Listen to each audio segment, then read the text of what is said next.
Opa, e aí, beleza? A ideia do vídeo de hoje é mostrar o recurso de seeds do DBT. Mas antes de fazer isso, é bom deixar claro que o DBT é uma ferramenta focada na transformação dos dados. Quando a gente fala em transformação de dados, o que eu quero dizer é que com essa nova configuração dos times de dados, sem querer entrar muito em como você deve configurar os seus times de dados, a ideia não é essa, mas é fato que com a entrada de certas ferramentas, tem se falado muito em Modern Data Stack e Analytics Engineering, com a entrada do DBT no mercado, os times têm se configurado de uma maneira um pouco diferente do que estavam sendo configurados até certo tempo atrás. Então agora a gente tem essa cadeira, esse chapéu, seja lá como você queira chamar, de Analytics Engineering, que é a pessoa responsável por deixar os dados do jeito que deveriam estar para a camada de apresentação, né? E é por isso que o DBT é uma ferramenta focada na transformação de dados. Nós temos que deixar claro que o DBT não faz extração de dados, tá? A proposta do DBT não é essa, ele é focado apenas na transformação. Com isso em mente, é bom salientar que o recurso de seeds é só um recurso complementar que o pessoal da DBT Labs inseriu dentro do DBT para facilitar a vida de quem utiliza a ferramenta. Então o propósito não é fazer extração de dados, nem carga de dados de maneira alguma. A intenção aqui é que você possa utilizar esse recurso para subir datasets estáticos para sua base de dados.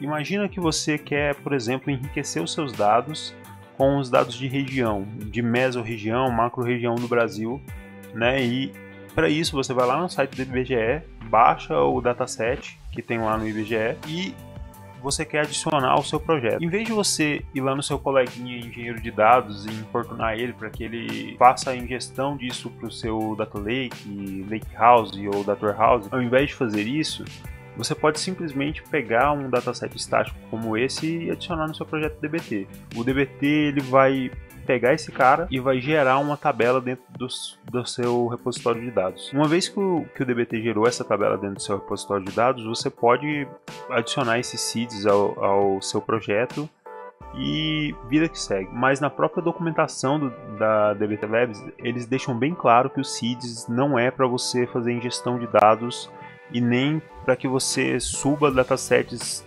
muito grandes para o seu repositório de dados. Nós temos que pensar que quando a gente usa o recurso de seeds dentro do DBT, ele vai implicar em uma série de consequências, né? Primeiro que o DBT, para você utilizar o DBT, você está utilizando um repositório Git, né? Você está utilizando um repositório de código versionado em alguma ferramenta de Git, seja o GitHub, o Bitbucket ou o GitLabs. Se você está fazendo isso e quando você adiciona um dataset estático no seu projeto, toda vez que você fizer uma atualização do seu repositório, vai demorar pra caramba se você tiver um dataset muito grande lá, né? Porque se você tem esse dataset muito grande, se ele sofrer alguma alteração, ele vai demorar toda vez que alguém precisar fazer um clone desse repositório, ou ele vai demorar toda vez que você precisa baixar esse repositório por algum motivo. E lembrando que quando você usa o DBT Cloud, o que o DBT Cloud faz é ele faz o clone desse repositório seu toda vez que você roda o job. Então, se você tem um dataset enorme lá em CSV, toda vez que o DBT Cloud rodar o job para poder transformar os dados no seu repositório, ele vai ter que baixar esse CSV gigante que você colocou lá dentro do seu repositório de código. Então, não é ideal você utilizar datasets muito grandes para resolver problemas aqui com seeds.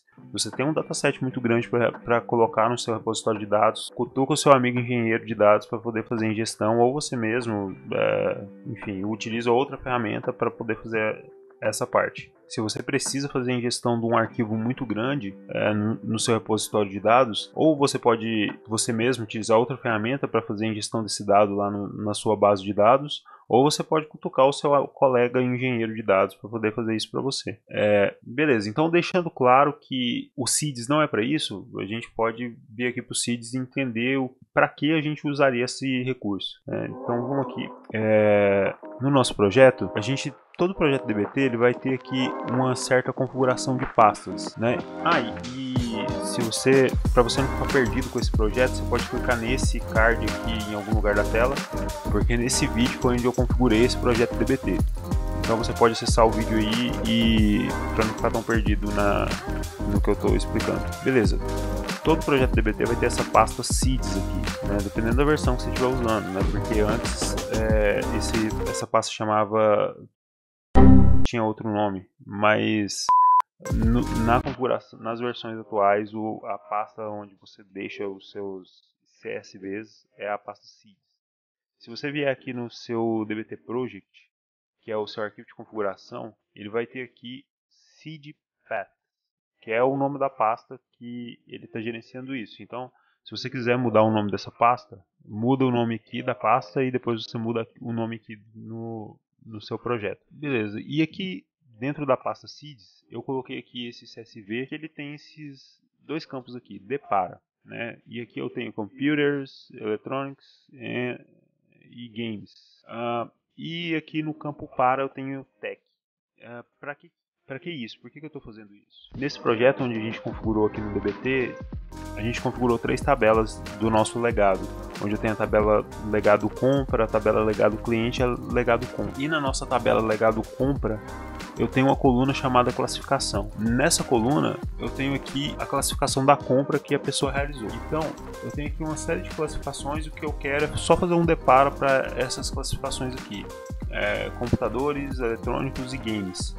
E eu quero juntar isso tudo num grupo maior, que é o grupo Tech, por exemplo. Então, por isso que eu criei esse dataset com esses 3 itens no D e o Tech no para, né? Então, temos aqui o nosso depara já configurado. O que a gente precisa fazer aqui é subir esses dados para o nosso repositório de dados. Se a gente vier aqui no nosso repositório de dados, a gente tem 3 tabelas. A gente tem essa conta flags, cliente conta flags e cliente flag. E eu não tenho nenhuma tabela chamada test seeds, né? Então, o que eu preciso fazer aqui é apenas rodar aqui dbt seeds, aliás, dbt seed no singular. Ok, o DBT rodou aqui. Se eu atualizar aqui, agora eu tenho a minha tabela seeds aqui no meu banco de dados. E ele subiu os dados do meu dataset aqui para o banco de dados. Muito simples, muito fácil de fazer. Ok, temos alguns pontos aqui no seeds. Esse exemplo é um exemplo livre de problema, porque eu coloquei 2 colunas que não tem como ser algo diferente de um string. Mas imagina se eu tivesse colocado outras colunas do tipo inteiro, do tipo float. Pode ser que o DBT infira o esquema dessa coluna de uma forma errada, né? O esquema da tabela de uma forma errada. Eu posso vir aqui no meu DBT Project e eu posso configurar aqui uma outra seção. Eu tenho a seção Models aqui, né? Que é o que está que está abaixo dessa pasta Models. E eu posso configurar a seção Seeds aqui.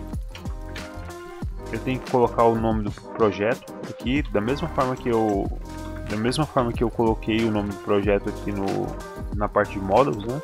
E eu posso colocar aqui agora, por exemplo, o nome do meu dataset, test seeds, e eu posso colocar algumas configurações aqui. Eu posso colocar, por exemplo, column types e colocar as minhas colunas.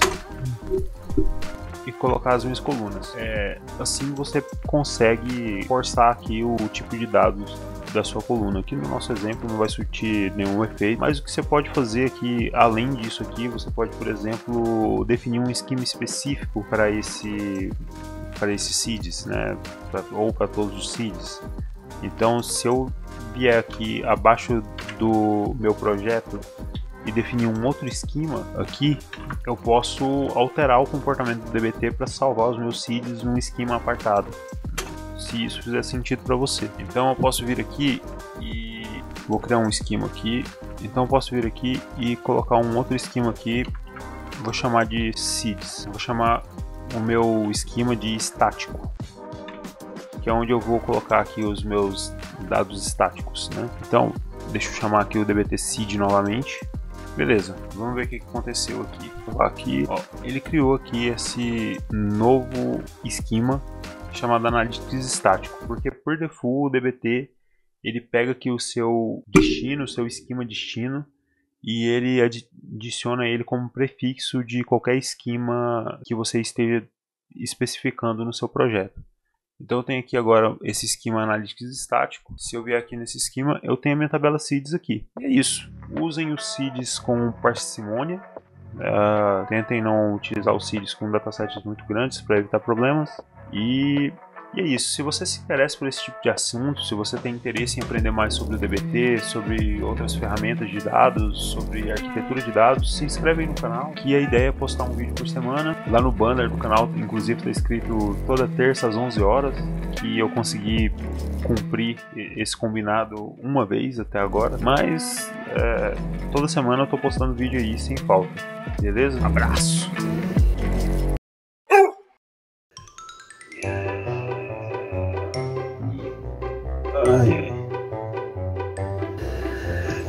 E é isso. Se você está começando, lá no canal está escrito lá no que a gente configurou esse projeto DBT, porque nesse vídeo foi onde a gente configurou esse, eu configurei esse repositório